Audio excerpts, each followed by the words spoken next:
Hello students and viewers, कैसे हैं आप सब लोग। स्वागत है आपका मेरे YouTube channel study with doctor Pawan Oberoi पर। मैं doctor Pawan Oberoi, head of department faculty of commerce, Bhagwati college Meerut.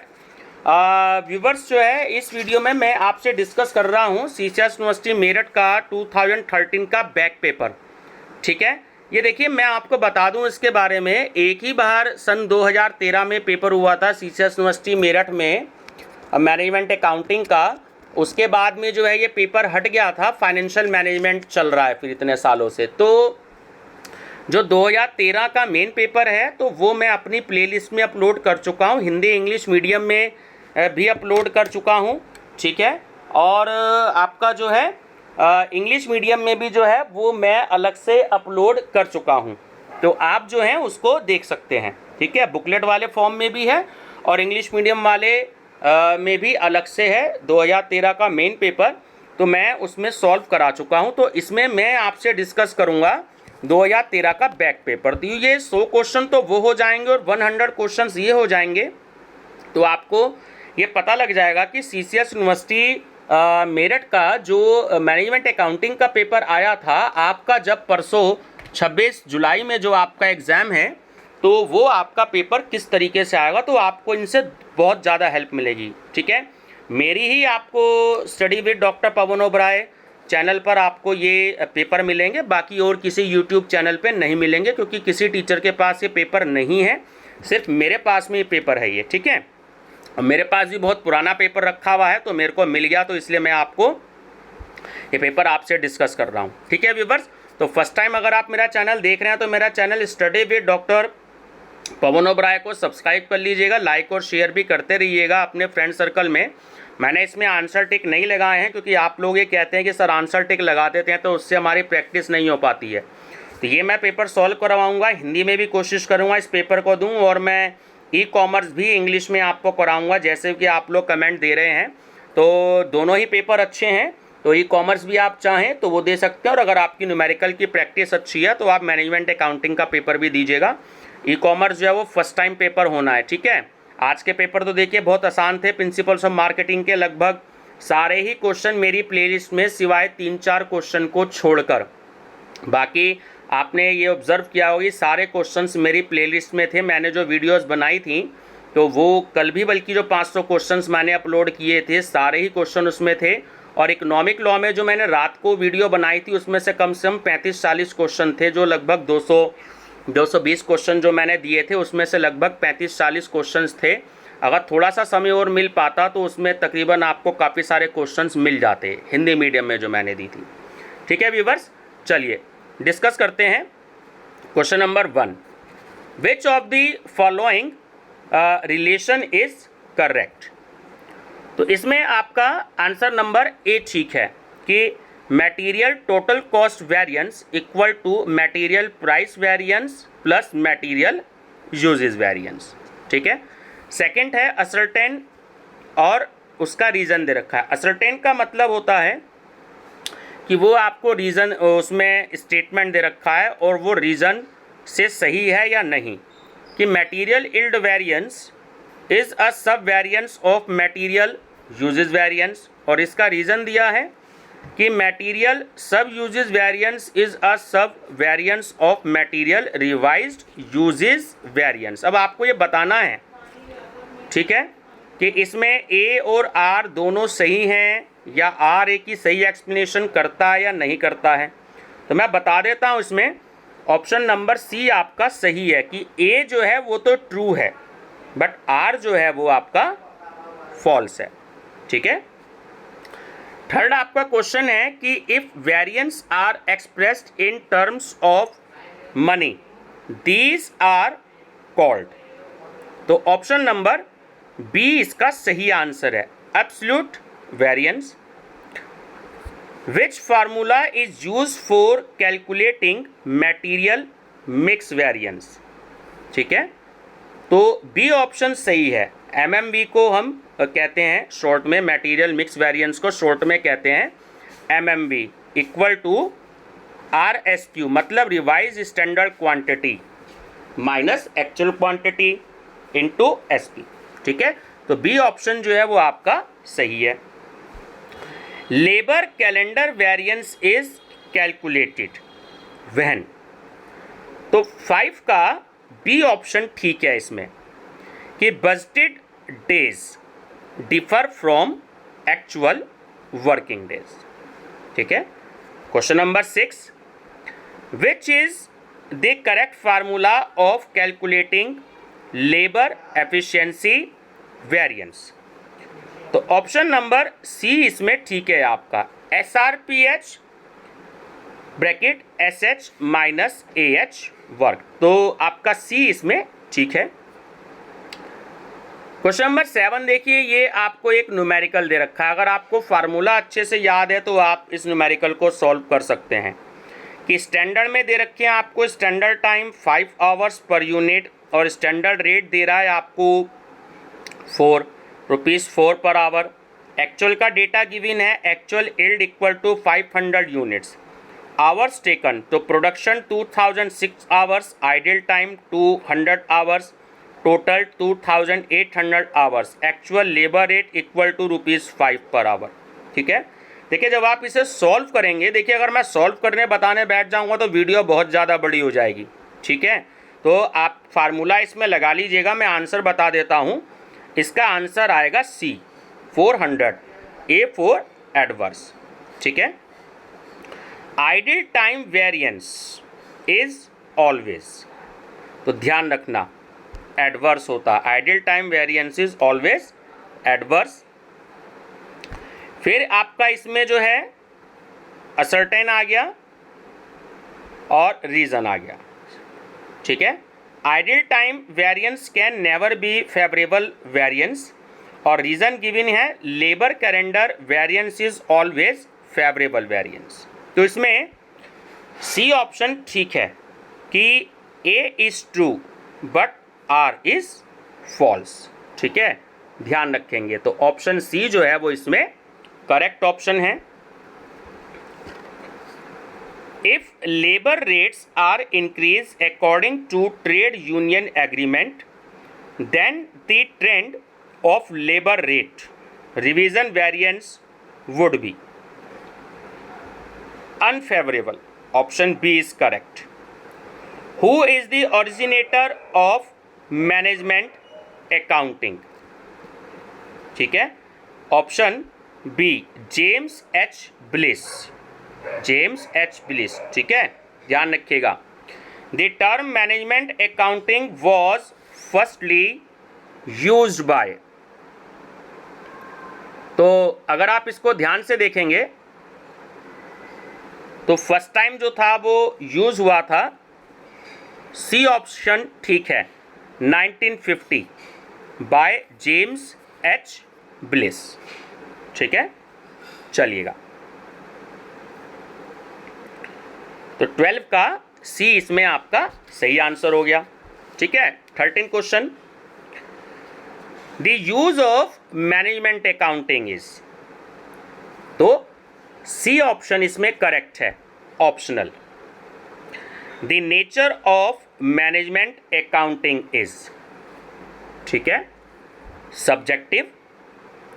The branch of accounting which primarily deals with processing and presenting accounting data for internal use in a concern is, तो सही answer है option D, management accounting. तो 15 का D ठीक है।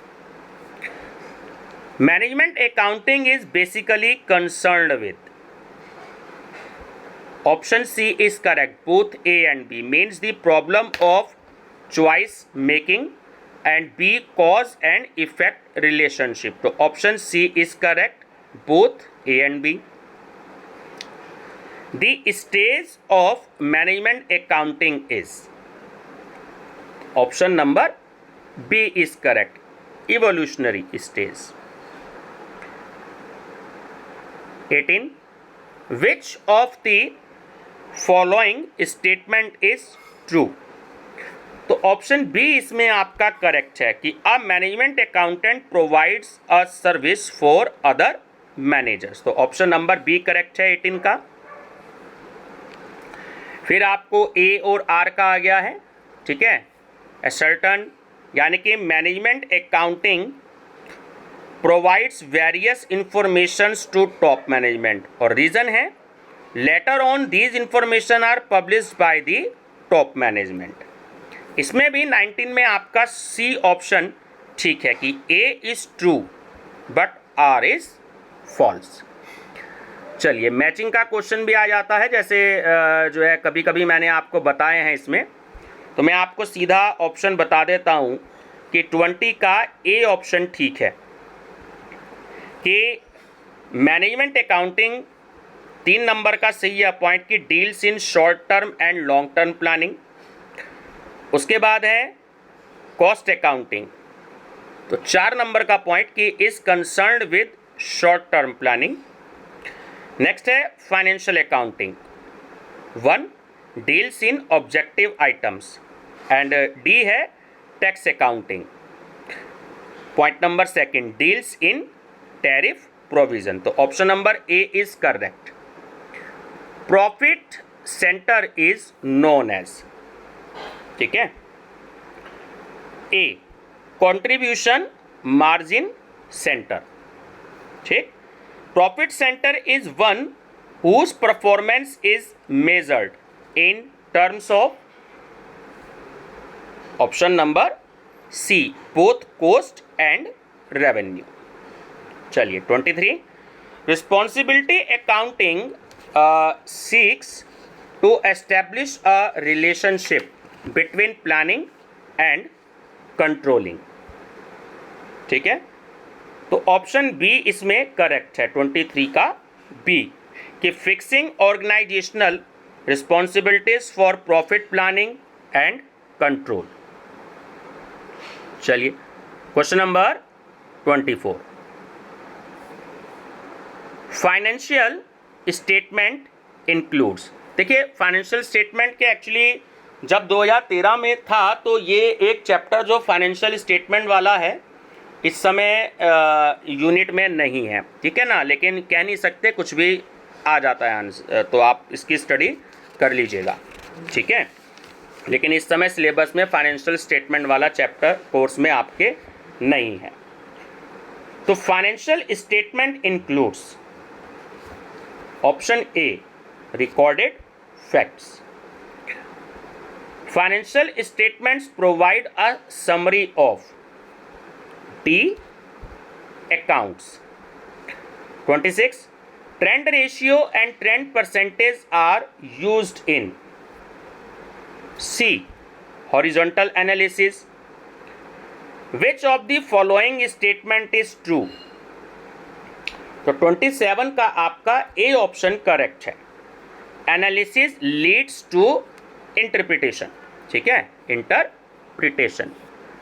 Trend ratios, trend percentage and graphs are used in, तो 28 का आपका डी ऑप्शन करेक्ट है, horizontal analysis, right. Which of the following is non current liabilities, A option mortgage loan, ठीक है। चलिए liquid assets does not include, तो 30 का आपका डी ऑप्शन करेक्ट है, जो स्टॉक है उसको लिक्विड एसेट्स में इंक्लूड नहीं किया जाता, ठीक है। From the following assets which one is fictitious, ठीक है, तो 31 का आपका डी ठीक है, debit balance of profit and loss account, ठीक है। From the following assets which one is fictitious, तो आंसर आएगा debit balance of profit and loss account, ठीक है। चलिए current ratio is calculated to measure, तो बताएं आप 30 में क्या आंसर होगा आपके हिसाब से। 32 का आंसर होगा B, the liquidity of a concern. If current ratio is 3:2 and current liabilities are rupees 5,000, current assets will be, ठीक है। 33 में जो आंसर आएगा आपका वो आएगा B 7,500। The ratio of testing immediate solvency is option number D, liquidity ratio. Ideal current ratio is, देखिए ये आपको बहुत अच्छे से याद करने होती हैं, ये फिक्स है ना, जैसे आइडियल करंट रेशियो 35 और 36, ठीक है। तो 35 का सी ऑप्शन आपको याद रखना है, जो आइडियल करंट रेशियो होता है वो 2:1 होता है, 35 का सी, ठीक है। The ideal rate for absolute liquidity ratio is D option 0.5:1. 37. Which ratio is normally expressed in percentage? C. Profitability. Meaning of working capital is, सब जानते होंगे आप लोग, current assets minus current liabilities, ठीक है। चलिए नेक्स्ट है आपका 39 question. Inventory turnover is defined as dash divided by inventories. A cost of goods sold, ठीक है। If closing stock is ₹53,400, cost of goods sold is ₹75,000, gross profit is ₹5,090, purchase is ₹82,000, what will be the amount of opening stock. देखिए आप solve कर लीजिएगा formula लगा करके, मैं सीधा आंसर बता रहा हूं कि 40 का ए ऑप्शन बिल्कुल करेक्ट है, 46,400। Operating ratio is profitability ratio, option number A is correct, ठीक है। चलिए स्टूडेंट्स थोड़ा सा ये एक्चुअली 3 एक पेज हैं, ये तिरछे हो गए हैं, कोई बात नहीं, आपको क्लियर दिखाई दे रहा होगा वैसे इसमें, ठीक है ना। थोड़ा सा पीडीएफ फाइल बनाते हुए पेज तिरछे हो गए हैं, मैं समझता हूँ कोई प्रॉब्लम नहीं होगी, आपको तो सिर्फ पेपर से मतलब है। चलिए 42 है आपका question. Opening stock ₹80,000, closing stock ₹1,000, cost of goods sold ₹3,600, hence stock turnover is, ठीक है। तो इसका आंसर होगा आपका बी 4 टाइम्स, ठीक है। चलिए if net sales for the year is ₹5 lakh and debtors ₹1 lakh, then average collection period will be option A 73 days.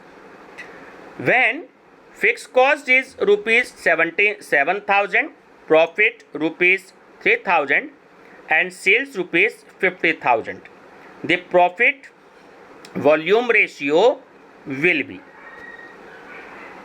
C 20%. Financial data of a company are as follows: current ratio 2.7, quick ratio 1.8, current liabilities ₹6 lakh, inventory turnover 4 times, sales from the above is, ठीक है। तो बता दूं आपको, जब आप इसे solve करेंगे तो सी ऑप्शन इसका करेक्ट आंसर है, 21,60,000। Net capital employed is C fixed assets plus working capital. Higher the ratio, the more favorable it is. This does not apply to A operating ratio. Which of the following statement is correct? तो बता देता हूं मैं आपको इसमें D option, ठीक है। तीनों ऑप्शन जो हैं बिल्कुल करेक्ट है कि डेब्ट equity ratio is solvency ratio, ROI measures overall profitability, and low gearing is preferable to high gearing. Option D is correct, all of the above. Given cash ₹5,000, debtors ₹10,000, stock ₹6,000, prepaid expenses ₹2,000, bank balance ₹4,000, amount of liquid asset is. तो जब आप इसे solve करेंगे तो answer आएगा आपका ₹19,000। ठीक है। If opening stock is ₹15,000, purchase is ₹40,000, cost of goods sold is ₹52,000 and sales is ₹57,000. What will be the amount of gross profit? ठीक है। B option ₹5,000. If variable cost per unit is ₹15, fixed costs are ₹54,000 and break even point is ₹6,000 units. The selling price should be, जब आप इसे solve करेंगे फार्मूले में रखकर तो आपका आंसर आएगा ए ₹24।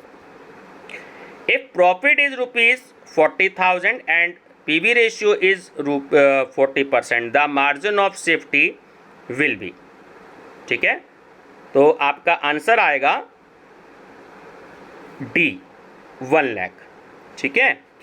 ब्रेक इवन पॉइंट की मेरी प्लेलिस्ट है, अगर आप देखना चाहें, मैंने वीडियो बोर्ड पे करके समझा रखी है। 11 पार्ट हैं बोर्ड पे मैंने समझा रखे हैं, 12वीं मैंने फार्मूले वाइज ब्रेक इवन पॉइंट की समझा रखी है। तो आप मेरी प्लेलिस्ट विजिट कर लीजिएगा ब्रेक इवन पॉइंट। ठीक है। वहाँ पर आपको ब्रेक इवन पॉइंट से रिलेटेड सारे आपको फार्मूले मिल जाएंगे ना, बोर्ड पे बहुत अच्छे से समझा रखे हैं।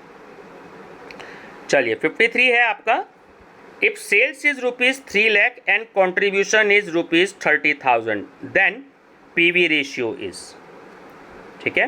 तो सही आंसर होगा आपका option number A 10%।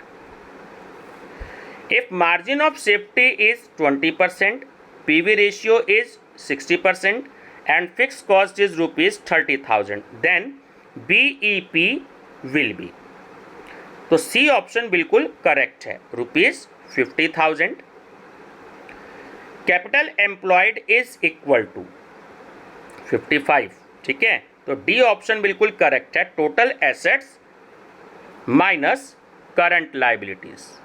Which of the following statement is false. तो देखिए यही वाला फॉल्स स्टेटमेंट है इसमें कि fund from operation and cash from operation are the same thing, है ना। तो यही वाला जो स्टेटमेंट है वो फॉल्स है। ठीक है।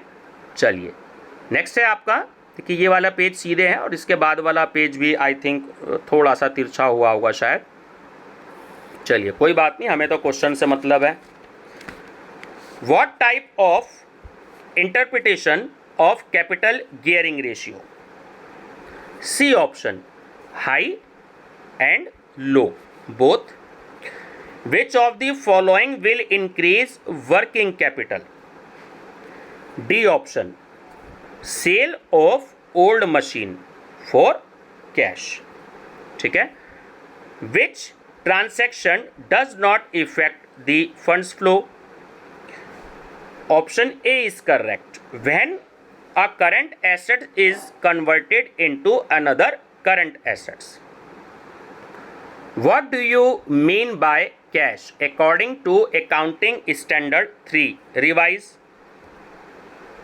तो C option correct, cash in hand, cash and bank. Option C is correct, both A and B. फिर से ए और आर वाला हो गया, असर्टेन और रीजन का आपका क्वेश्चन आ गया है। Issue of shares for purchasing and assets has to be shown to both sides of cash flow statement. और रीजन है cash flow statement disclose which is not shown in balance sheet. ठीक है। तो इसमें A option बिल्कुल correct है कि both A and R are true and R is the correct explanation of A.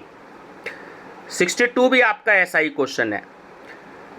Any transaction that increases the amount of working capital is source of fund.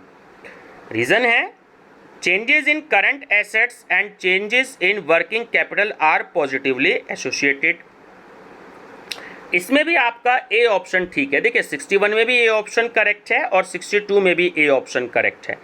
Both A and R true and R is the correct explanation of A. ठीक है। चलिए numerical आ गया है। How much working capital was increase और decrease with these items? Provision for taxation as on 1 January 2012 48,000. Provision for taxation as on 31st December 2012 64,000.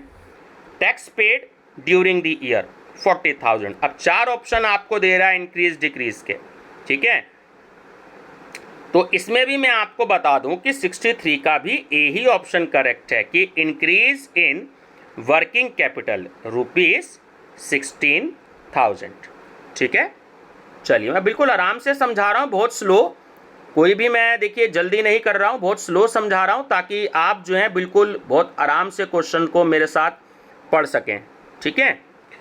If the net operating profit of a business is ₹90,000 and the debtors have decreased during the year by ₹30,000, the cash from operation will be. तो C 1,20,000, opening stock ₹7,000, closing stock ₹10,000, cash purchase ₹82,000, sales ₹1,25,000 including credit sales ₹18,000. Cash generated from operations will be A ₹25,000.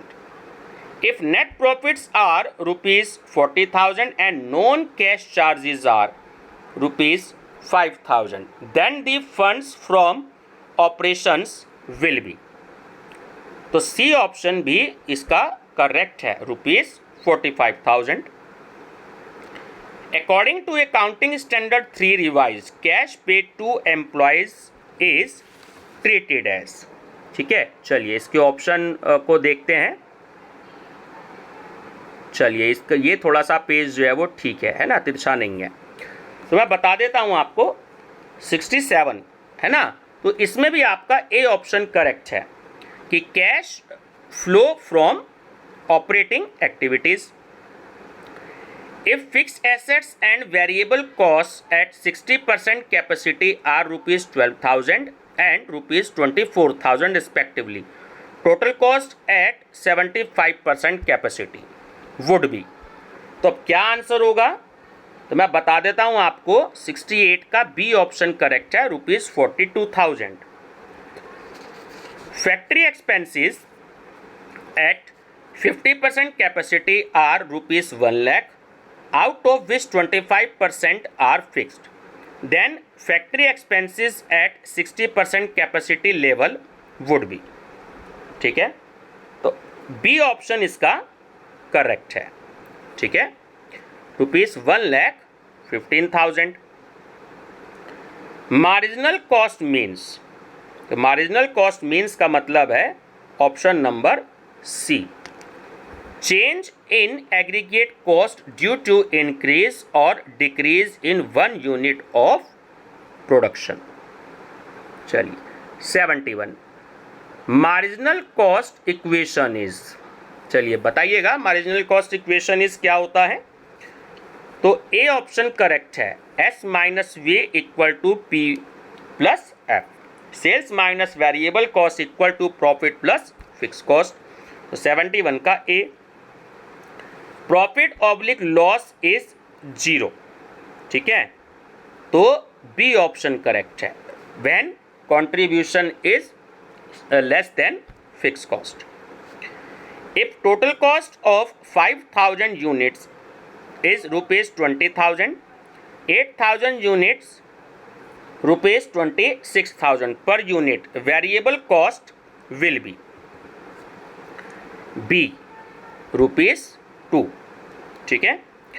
if indirect material at 80% capacity 800 units is ₹248, of which variable cost is ₹0.06 per unit, the amount of indirect material at 100 capacity would be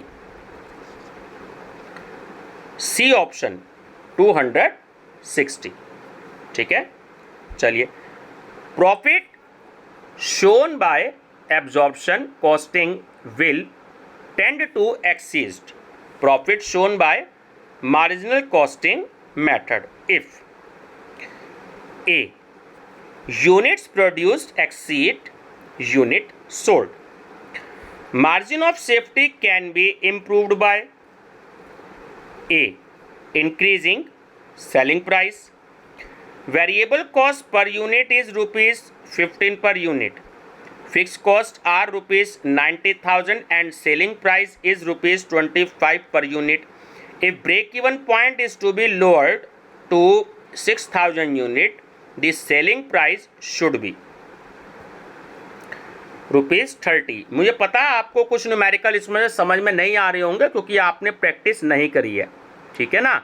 आप सोच रहे होंगे कि sir इसी में बता दे। देखिए 30 minute की वीडियो अभी हो चुकी है, तो बहुत ज़्यादा लंबी वीडियो हो जाएगी, 1 घंटे से ज़्यादा की भी, ठीक है।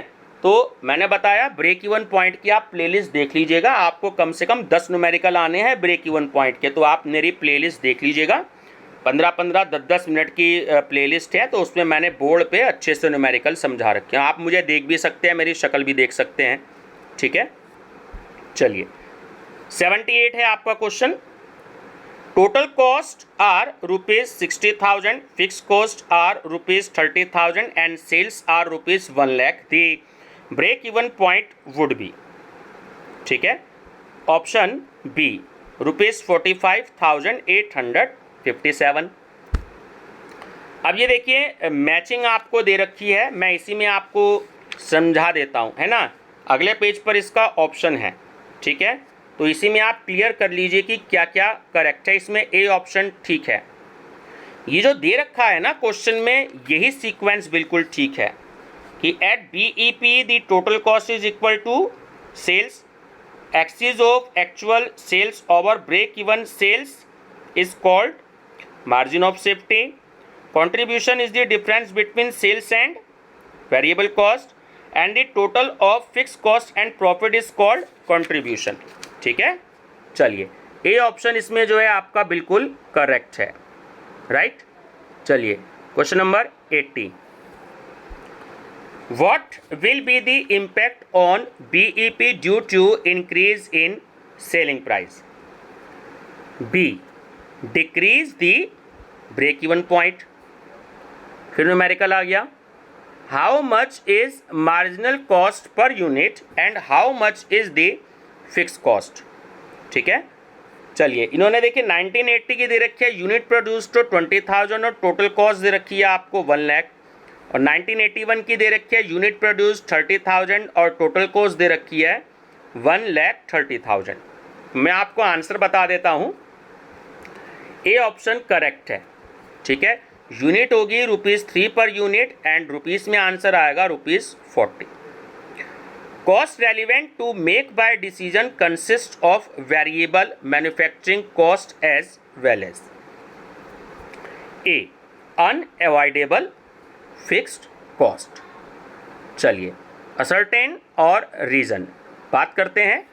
Decision making is an end means to, और रीजन कह रहा है sunk cost is not taken into consideration in decision making, ठीक है। तो बी ऑप्शन जो है वो बिल्कुल करेक्ट है इसमें 83 का। Both A and R are true but R is the not correct explanation.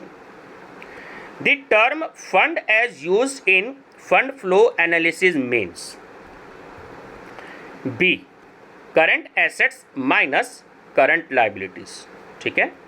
चलिए 85 decrease in bills payable is option B decrease in cash, ठीक है।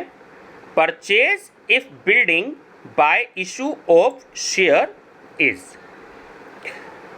तो देखिए नन ऑफ द अबव इसका सही आंसर है। ना तो इसमें सोर्स ऑफ कैश आंसर है, ना एप्लीकेशन ऑफ कैश आंसर है, ना ही है बोथ ए एंड बी। तो नन ऑफ द अबव इसका सही आंसर है, ठीक है, 86 का डी। चलिए नेक्स्ट है conversion of debentures into share is, तो ऑप्शन डी। इसमें भी none of the above answer है इसका। सोर्स ऑफ फंड भी नहीं है, एप्लीकेशन ऑफ फंड भी नहीं है, इंक्रीज इन वर्किंग कैपिटल भी नहीं है। तो नन ऑफ द अबव इसका सही आंसर है, 87 का डी करेक्ट है। ठीक है।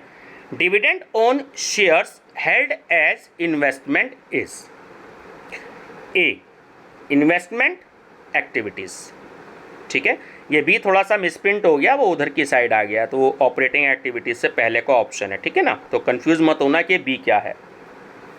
तो 88 का ए आंसर करेक्ट है। 89 zero base budgeting was first time used in, ये भी बहुत इंपॉर्टेंट है, अमेरिका, ठीक है। Zero base budgeting first time America में यूज्ड हुआ था। तो 89 का सी।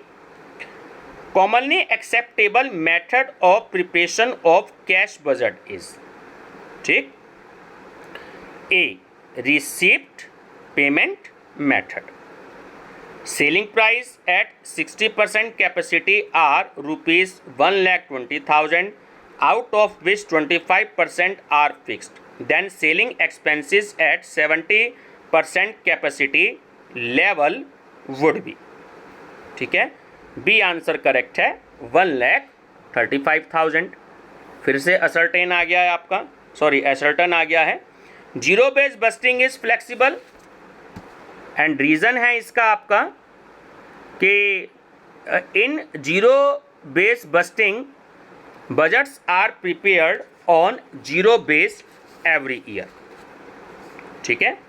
तो ए ऑप्शन बिल्कुल करेक्ट है इसमें आपका 92 का ए ऑप्शन, कि both A and R true and R is the correct explanation of A.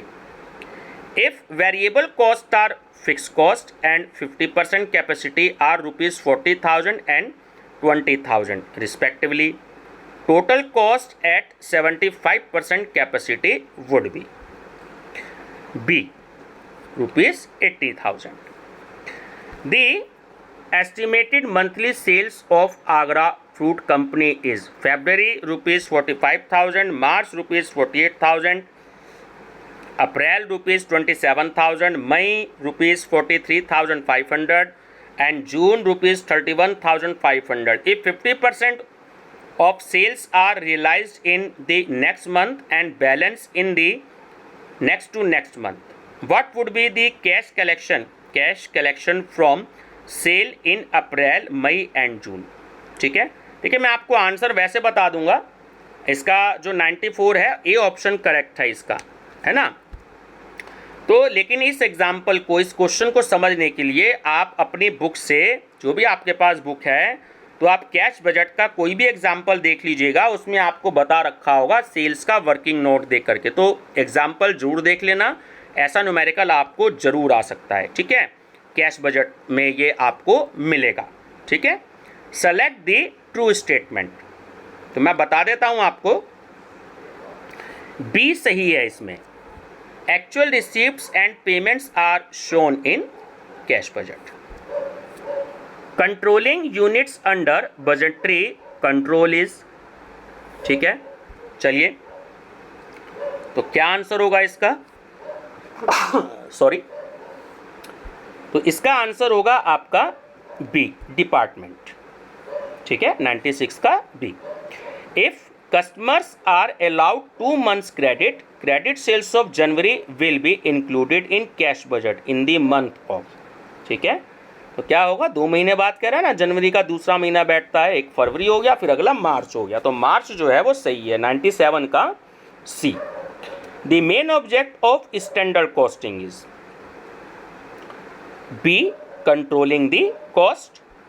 In standard costing, standard cost is compared with A actual cost, and last question is the difference between actual cost and standard cost is known as option number B variance, ठीक है viewers. तो ये आपका paper पूरा solve है और ये नीचे जो है मैंने आंसर की आपको दे रखी है, तो इससे आप देख सकते हैं, ठीक है। मैंने बहुत स्लो समझाया है, लगभग 40 मिनट की वीडियो होने जा रही है, इसलिए कि आप जो है 90 मिनट आपको मिलेंगे, तो कम से कम आधे टाइम की लगभग आपकी वीडियो ये बन रही है, तो आपको जो है बहुत ज़्यादा हेल्प मिलेगी कि कैसे CCS यूनिवर्सिटी का पेपर आया था। और आप मेरी प्लेलिस्ट में ब्रेक इवन पॉइंट जरूर देख लीजिएगा, और उसमें मैनेजमेंट अकाउंटिंग की प्लेलिस्ट में जो है, देखिए ब्रेक इवन पॉइंट की प्लेलिस्ट अलग से बनी हुई है, ध्यान रखिएगा। और मैनेजमेंट अकाउंटिंग की जो प्लेलिस्ट है वो अलग है, उसमें 2013 का जो मेन पेपर है आप उसको भी देख लीजिएगा, और ये वाला पेपर भी मैं उसी प्लेलिस्ट में ऐड कर रहा हूँ। ठीक है व्यूवर्स, तो वीडियो पसंद आए तो लाइक शेयर सब्सक्राइब जरूर कर लीजिएगा, और परसों के पेपर के लिए जो है आपको best of luck. Thank you.